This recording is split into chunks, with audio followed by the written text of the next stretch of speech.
Let's bring in Antony Loewenstein. He's an independent journalist and author of Palestine Laboratory. He joins us live from Sydney in Australia. Anthony, always good to have you with us here. So what are you making then of Israel's overnight strikes in Lebanon? What's behind Israel stepping up its attacks in this way, do you think? It fits very much into a long history, as some of your previous speakers have said, of inflicting mass terror on civilians. Yes, they claim they're going after Hezbollah, including its leader Nasrallah. But ultimately, the aim, as it's been in Gaza in the past, West Bank currently, is to almost instill fear in the people of Lebanon. And interestingly enough, a target initially in Gaza after October 7 was to inflict so much damage on Gaza in the deluded hope that that would convince Palestinians to rise up against Hamas, which never happened. And the picture in Lebanon is much more complicated. Yes, there are some people in Lebanon who support Hezbollah, of course, but many do not. And the idea of inflicting mass carnage on principally civilian areas and killing hundreds and hundreds of civilians, if not more, the idea somehow that that'll convince enough Lebanese to rise up against Hezbollah, I think is delusional, and history proves that point. Yeah, let's just talk about Hezbollah for a second, because Hezbollah has clearly been heavily compromised by Israeli intelligence assets.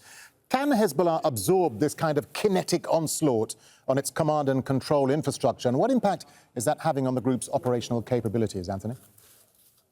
Look, there's no doubt, speaking to my sources in the last weeks, that Hezbollah has taken a hit in terms of militarily, in terms of intelligence and communication, that many of their communications have been, as you said, compromised. Israel's obviously been listening to it for many years, the recent pager and walkie-talkie terror attacks. But the idea that Hezbollah suddenly is decapitated because of these is wrong, historically. And it's like we're going to be, I think, seeing in Hamas. Hezbollah is obviously a much more powerful force than Hamas. But Hamas is transitioning now to a guerrilla force rather than a government running Gaza. And I think you'll see something potentially similar in Hezbollah if their leader has been killed, or, as has been the case, many of their leaders have been killed in the last months, that Hezbollah can transition. Of course, the real aim here of what Israel is wanting, and why, frankly, the US is happy to back them, despite the rhetoric of Biden, etc., that they somehow want a ceasefire, which is nonsense, is that they have a common enemy of Iran.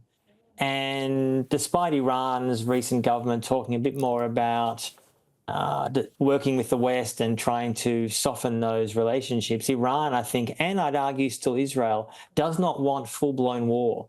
At the moment, it might look like war, but I'm talking about a full-blown war where Iran is being hit constantly, or Lebanon across the whole country, or for that matter, Israel. Anthony, a final thought to you on Israel's military capabilities. I mean, Israel has a robust arms industry. It has a huge stockpile of weapons, ammunition. So the reality is, even if the US put pressure on Israel to de-escalate, it wouldn't have an immediate impact on Israel's warfighting capabilities, would it? It wouldn't. I mean, certainly if America came out tomorrow and demanded that Israel stop fighting, there's a good chance that would happen within a matter of days. Look, Israel has a indigenous, so to speak, homemade arms industry, but without US backing and, frankly, German backing. In the last year, since October 7, the two biggest provider of weapons to Israel has been Germany and the US. This war would not continue. Israel does not have enough weapons to do so.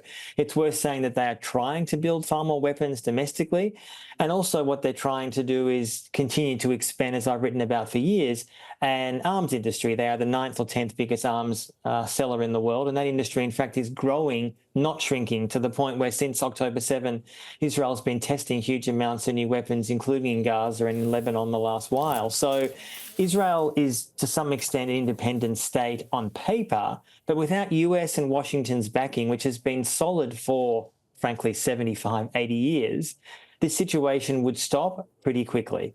Antony Loewenstein, always good to get your thoughts. Many thanks, Anthony. Thank you.